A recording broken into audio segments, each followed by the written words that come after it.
सुसर हर रोज मुझे बड़ी तरसती निगाहों से देखता। एक दिन मुझे उस पर तरस आ गया और मैंने साड़ी उतार कर, मेरी शादी कभी 7 दिन ही हुए थे, मेरा ससुर मुझे बड़ी तरसती निगाहों से देखता। जब भी मेरा शोहर काम पर जाता, वो बहाने बहाने से मेरे कमरे में आता। एक दिन मुझे उस पर तरस आ गया, मैंने उसके कमरे में जाकर साड़ी खोल दी और फिर मेरी शादी को भी बामुश्किल 7 दिन ही गुजरे थे कि मेरे ससुर ने बुलंद आवाज में मुझे पुकारा। मेरे ससुराल में सिर्फ मेरे ससुर ही रहते थे और मेरे शोहर असद ने शादी की पहली रात ही मुझे खास ताकीद की थी कि इनके वालिद को बहुत गुस्सा आता है, इसलिए कभी भी किसी बात से इंकार ना करना, क्योंकि वो गुस्से में खुद पर काबू नहीं रख पाते। और मैंने भी उसी दिन से यही देख रखा था कि जैसे ही मेरे ससुर की आवाज आती, असद का रंग उड़ जाता, उनकी हवाइयां उड़ जाती और वो फौरन कमरे से बाहर निकल जाते। अपने शोहर की हालत देखकर मेरे दिल में भी ससुर का खासा रौब बैठ गया था। वो वाकई हर वक्त ही गुस्से में नजर आते थे। अभी हमारी शादी को 7 ही दिन हुए थे और 8वां दिन शुरू हुआ था कि सुबह सुबह ही असद ने मुझसे खुशी खुशी कहा कि आज हम बाहर घूमने चलते हैं। उनकी ये बात सुनकर मैं बहुत खुश हुई थी कि उसी लम्हे मेरे ससुर ने असद को बुलंद आवाज दी और वो फौरन कमरे से बाहर चले गए। कुछ ही देर बाद मुझे बाहर से उनके चीखने चिल्लाने की आवाजें सुनाई दी। ससुर मेरे शोहर असद पर बरस रहे थे कि 7 दिन शादी के हंगामों में गुजार कर तुम्हें यह एहसास भी नहीं रहा कि फैक्ट्री में तुम्हारे ना होने से कितना नुकसान हो सकता है,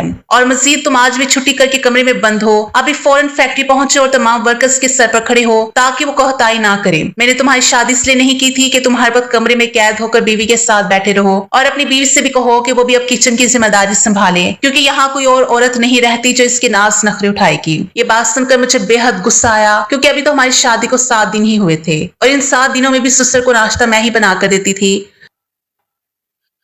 और इस नाश्ते में भी मेरे ससुर कई बार बिला वजह के नुक्स निकाल चुके थे। मगर असद ने पहले ही मुझे बड़ी मोहब्बत से समझा रखा था कि प्लीज तुम अब्बा की बातों का बुरा ना मानना। मैं तो पहले ही इस सोच में गुम थी कि आखिर ससुर का मिजाज ऐसा क्यों है। मगर आज का शोर शराबा सुनकर तो मैं मजीद घबरा गई थी। जब असद वापस कमरे में आए तो उनका चेहरा उतरा हुआ था। वो कहने लगे, मुझे माफ करना, मुझे फैक्ट्री जाना पड़ेगा। मैंने मुस्कुराकर कहा, कोई बात नहीं, काम पहले, बाहर घूमना हम फिर कभी चले जाएंगे।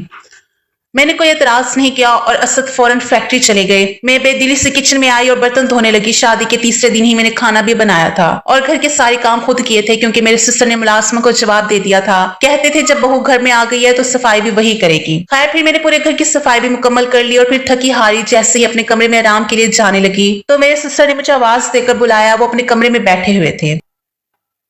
मैंने फौरन सर पर अच्छी तरह दुपट्टा ओढ़ लिया, लेकिन चूंकि वो रेशमी था इसलिए बार बार संभालना मुश्किल हो रहा था। मैं उनके कमरे में गई तो मैंने पूछा, जी अब्बा जी, कुछ चाहिए था आपको? उन्होंने मुझे सर से पैर तक बड़े गौर से देखा और अपने होंठों पर जबान फेरते हुए अजीब अंदाज में कहा, मुझे दूध पीना है। ये सुनते ही मुझे फौरन अपने ढीले दुपट्टे का ख्याल आया, क्योंकि वो मेरे सीने से हट चुका था। मैंने फौरन दुपट्टा संभाला और कमरे से बाहर आ गई। मुझे उनकी नजरों और अंदाज से अजीब सा एहसास हुआ, क्योंकि ससुर तो बाप की जगह होता है और बाप कभी भी बेटी को इस नजर से नहीं देखता। मेरा दिल जोर जोर से धड़कने लगा। फिर मजबूरन में घबराहट के आले में फ्रिज खोलकर दूध का गिलास निकाला और अपने दुपट्टे को अच्छी तरह से लपेट कर दोबारा उनके कमरे में चली गई। साइड टेबल पर दूध का गिलास रखा, लेकिन जैसे ही मैं वहां पलटने लगी तो उन्होंने कहा कि कभी मेरे पास बैठकर भी बात कर लिया करो, क्योंकि इस घर में अब तुम्हारे सिवा कोई नहीं है और मैं सारा दिन तन्हा बैठा रहता हूँ।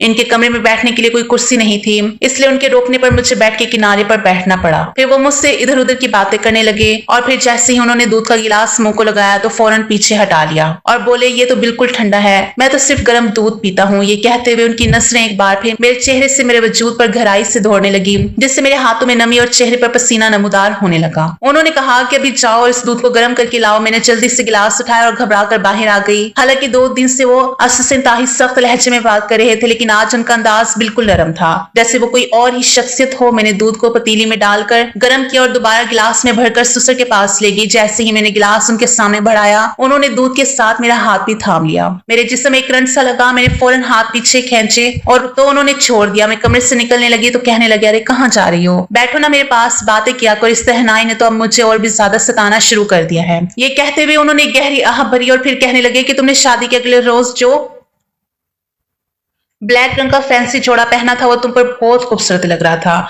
आज शाम को वही पहन लेना। उनकी ये फरमाइश सुनकर मुझे शदीद नागवारी महसूस हुई, क्योंकि ये बात तो मेरे शोहर असद को कहनी चाहिए थी, ना कि मेरे ससुर को। अब तो मेरे ससुर ने रोजाना ही मामूल बना लिया था कि जैसे ही असद फैक्ट्री चला जाता तो फौरन मुझे आवाज देकर अपने कमरे में बुला लेते और मेरे वहां पहुंचते ही वो मुझे अजीब नजरों से देखते, बार बार अपने खुश्क होंठों पर जबान फेरते और फिर कहते कि मुझे दूध पीना है, जरा दूध ला दो। जब मैं दूध का गिलास लेकर जाती तो वो मेरा हाथ थाम लेते और कहते, बहू थोड़ी देर मेरे पास भी बैठ जाया करो और 2-4 बातें कर लिया करो। लेकिन मैं उन्हें टालने के लिए मुख्तलिफ बहाने बनाने लगती कि मुझे खाना पकाने का काम है या बर्तन धोने हैं। दरअसल मुझे ये सब कुछ बहुत बुरा लगता था। मेरा दिल अंदर से बेचैन सा हो गया था। सोचने लगी थी कि मुझे इस हवाले से असद से जरूर बात करनी चाहिए, लेकिन मैं कैसे करती क्योंकि वो तो अपने बाप के सामने कांपने लग जाता है। एक लफ्ज भी मुंह से नहीं निकालता था, सिर्फ सर झुकाकर जी अब्बा जी कहता रहता था। उस दिन मैं किचन में खड़ी बर्तन धो रही थी। अचानक मेरे ससुर वहां आ गए और जो कुछ उन्होंने मेरे साथ करने की कोशिश की, मैं बामुश्किल अपनी इज्जत बचाकर वहां से निकली और अपने कमरे में जाकर दरवाजा बंद करके कुंडी लगा ली। मेरा पूरा वजूद कांप रहा था। मुझे यकीन ही नहीं आ रहा था कि मेरे ससुर मेरे साथ ऐसा भी कुछ कर सकते हैं। मैं बेड पर बैठ के मेरे आंसू रुकने का नाम ही नहीं ले रहे थे। मैंने तैयार कर लिया था कि आज रात को असद के आने पर हर हाल में उसे सब कुछ बताऊंगी। पूरा दिन मैंने कोई काम नहीं किया, अपने आप को कमरे में बंद कर लिया था। मेरे सिस्टर बार बार दरवाजा खटखटाते रहे कि भूख लगी है, खाना दे दो, लेकिन मैंने दरवाजा ना खोला और ना ही कोई जवाब दिया। मेरी जगह अगर कोई और लड़की होती तो वो भी यही सब कुछ करती। जो मैंने किया, रात को मेरे कमरे का दरवाजा जोर जोर से पीटा गया। बाहर असद खड़ा था। वो गुस्से में कहने लगा, निम्रा दरवाजा खोलो, ये क्या हरकत है, तुम सुबह से दरवाजा बंद किए बैठी हो। जैसे ही मैंने दरवाजा खोला, दोनों बाप बेटा गुस्से से मुझे घूरे थे। असद गुस्से से बोला, तुम्हें जरा भी शर्म नहीं आती? मेरा बाप सुबह से भूखा बैठा है, तुमने उसे रोटी तक नहीं दी। अगर उन्हें कुछ हो जाता तो इसका जिम्मेदार कौन होता?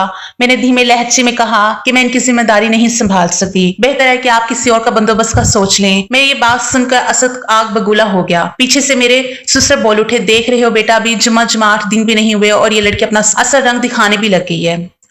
मुझे पहले ही अंदाजा था कि ऐसी लड़कियां शादी के फौरन बाद ही अपने शोहर की अलैदगी के ख्वाब देखने लगती है।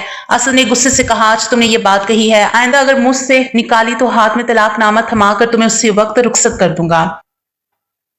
यह सुनकर तो मेरा रंग फक हो गया। मुझे अपनी माँ की बातें याद आने लगी, जिन्होंने रुखसती के वक्त मुझे कहा था, बेटी कभी भी ससुराल वालों से लड़कर वापस ना आना, अपने शोहर और ससुर की हर बात मानना, अपना घर संभालने की हर मुमकिन कोशिश करना। अपनी माँ की नसीहत को मद्देनजर रखते हुए मैं भी हर हाल में अपना घर बसाना चाहती थी, मगर मेरे ससुर मुझसे जो कुछ चाहिए था वो भी मेरी बर्दाश्त से बाहर था। मेरे ससुर की बेबाकी और गुस्ताखियां दिन ब दिन बढ़ती जा रही थी और उस वक्त असद जिस तरह गुस्से से आग बगूला थे, अगर मैं उन्हें सच बताती तो वो यकीनन मुझे ही छोटा समझते। मैंने खामोशी इख्तियार की और जाकर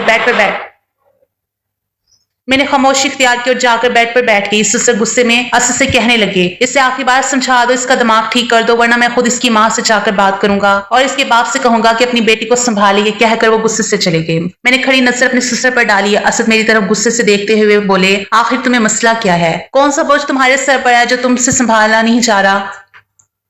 अरे मेरा एक ही तो बाप है, ना माँ है, ना बहन, ना भाई। ऐसी जिंदगी की तो लड़कियां ख्वाहिश करती हैं जहां उनके सर पर कोई जिम्मेदारी ना हो। मैंने कहा, काश मेरे सास, नंदे और देवर होते तो आज मैं इस मिसाल से ना गुजर रही होती। असद ने गुस्से से मुझे घूरा और कहा कि मेरे बाप ने ऐसा क्या मसला खड़ा कर दिया है? सिर्फ 2 वक्त की रोटी ही तो उन्हें चाहिए, वो भी अगर तुझे बोझ लगती है तो मुझे साफ बता। मैं घर में सुकून चाहता हूँ, फैक्ट्री से थका रहा आता हूँ और यहाँ आकर भी बेसुकूनी और फसादात नहीं देख सकता। मैंने शादी सुकून के लिए की है, ना कि रोज रोज झगड़े सुनने के लिए। मैंने कहा, असद तुम ऐसा करो कि अपने बाप की शादी करवा दो। मेरे मुंह से यह सुना था कि असद का हाथ मेरे चेहरे पर आ चुका था। वो गुस्से से मुझ पर चीखे कि तुझे शर्म नहीं आती ऐसी बात करते हुए? ये मेरे बाप की उम्र है, शादी की 2 रोटियों का बोझ भी तुमसे उठाया नहीं जा रहा और ऐसी बातें कर रही हो। मैंने कहा, तो मेरी बात समझने की कोशिश करो। वो बोले कि ऐसी बातों का कोई मतलब नहीं होता, बेतुकी बात है ये। मेरे बाप की उम्र 80 साल है, शुगर, ब्लड प्रेशर सब कुछ है, और तुम चाहती हो कि वे इस उम्र में शादी करे और किसी औरत की जिम्मेदारी उठाए। अब मैं कैसे बताती कि उनका बाप मुझ पर नजरें जमाए बैठा है? मैंने सिर्फ इतना कहा कि आप उनकी शादी करवा दें, मैं उनके साथ साथ उनकी बीवी यानी अपनी सास को भी संभालूंगी। मेरी ये बात सुनकर वो तंसिया मुस्कुराए और कहने लगे, मेरे बाप की 2 रोटियां तुमसे संभाली नहीं जाती और तुम मेरी सुतेली माँ को भी संभालोगी?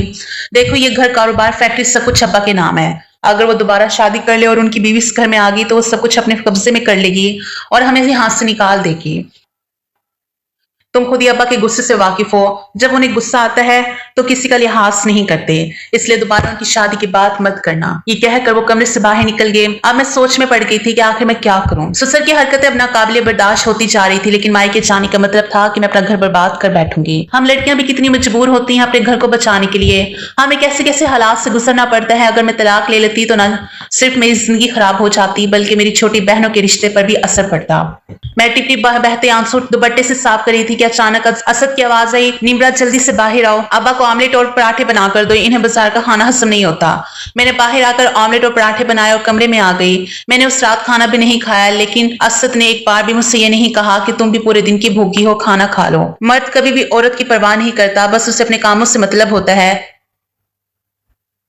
असद का शुमार भी ऐसे ही मर्दों में से होता था। मैंने उसके बाद अपने लब बंद कर लिए। असद जब फैक्ट्री चले गए तो मेरा सिस्टर मुझे आवाज देने लगा। मैं बड़ी मजबूरी और बेबसी में उनके कमरे तक गई। मुझे देखकर वो हंसने लगा और बोला, तुम क्या समझती थी? तुम्हारे हुस्न का जादू मेरे बेटे के सर पर चढ़ गया होगा और तुम्हारी खातिर वो मुझे छोड़ देगा, मुझसे अलग होकर तुम्हें अलग घर लेकर देगा। अपनी सोच को बदलो। इसी में तुम्हारी बेहतरी है। मैंने असद के पर अच्छी तरह से काट रखे हैं। वो चाह कर भी कहीं नहीं जा सकता और ना ही तुम जा सकती हो। मैंने इसलिए किसी अमीर घराने की लड़की से अपनी बेटी की शादी नहीं की, कहीं कहीं वो मेरे बेटे को उड़ाकर ना ले जाए। इसलिए तुम्हें लेकर आया था क्योंकि मैं जानता था कि तुम्हारे बाप के हालात ऐसे नहीं है कि वो तुम्हारा घर बसाने के बाद दोबारा से अपने घर बिठा सके या अलहदा से कोई घर दिला सके। अब अगर तुम चाहती हो कि तुम्हारी जिंदगी आसान हो तो तुम वही करोगी जो मैं तुम्हें कहूंगा। मैं बेहद परेशान होकर रह गई थी। कहने लगा, जाओ जाकर मेरे लिए दूध लेकर आओ। ये लफ्ज मेरे अंदर आग लगा देता था। मेरा जी चाहा कि पेट्रोल डालूं खुद पर और अपने आप को आग लगा लूं। ऐसी तजलील मुझसे बर्दाश्त नहीं होती। मैं अब यही करती थी कि खाने पीने की चीजें अपने सिस्टर के कमरे में पहुंचाकर फौरन बाहर आ जाती, ना कि उनके पास बैठती थी, ना बात करती थी। ज्यादा वक्त अपने कमरे में ही गुजारने लगी थी। एक दिन तो हद ही होगी, मेरे सिस्टर ने तो असद का भी लिहाज नहीं किया। रात को खाना खा रहे थे। मैंने अपनी सिस्टर की फरमाइश पर बिरयानी बनाई थी। बिरयानी बनी भी बहुत अच्छी थी। खाना खाते हुए कहने लगे कि आज तो बहू ने मेरा दिल खुश कर दिया है, बहुत मजे का बना है। असद ये सुनकर मुस्कुराने लगा, मुझे तशक्कुर बड़ी नजरों से देखने लगा, लेकिन मुझे जरा भी खुशी नहीं हुई। फिर जेब से मेरे सिस्टर ने 10,000 का नोट निकाला और मेरी तरफ बढ़ा दिया। कहने लगे, ये तुम्हारा इनाम है, इससे रख लो। लेकिन मैंने इनकार कर दिया। मैंने कहा, मैं अपना फर्ज निभा रही हूँ, मुझे ये नहीं चाहिए। मेरा इनकार करना था कि असद मुझे घूरने लगा। कहने लगा, अब अपनी खुशी से दे रहे हैं, इनकार नहीं करते, रख लो। पैसे ना चाहते हुए भी मैंने 10,000 के नोट पकड़ लिए। मैं बर्तन उठाने के लिए जैसे ही खड़ी हुई, मेरा सिस्टर भी खड़ा हो गया। मेरी तरफ बढ़कर मुझे अपने गले से लगा लिया और मेरे माथे पर भी बोसा दिया।